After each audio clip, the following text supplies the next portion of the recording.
We came up with the idea just thinking about the craziest thing that we could do, and we kept coming back to how do we take the experience from the box out on the road, and how could we potentially fit the sound system that's in here into a car, to take this box sound system and put it in the back of a Nissan Juke.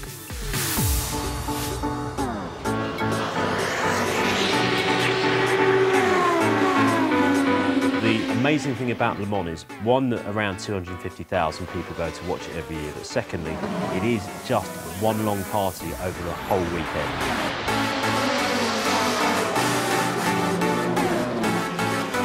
We literally turned up with the two cars, opened the boots up, got the DJ going, and it was like creating an instant party. It was an amazing feeling.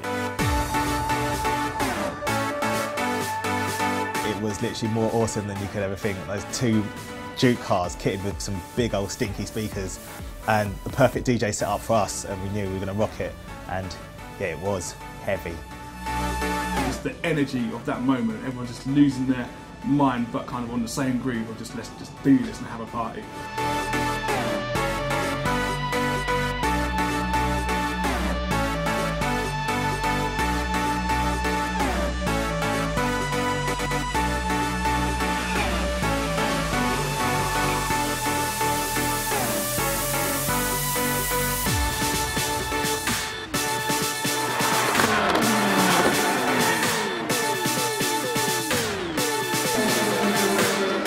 Someone tells you they've got speakers built into a car, you're automatically thinking there's going to be like a 12-inch subwoofer in the back of a boot, and it wasn't. It wasn't at all. It was awesome to look at.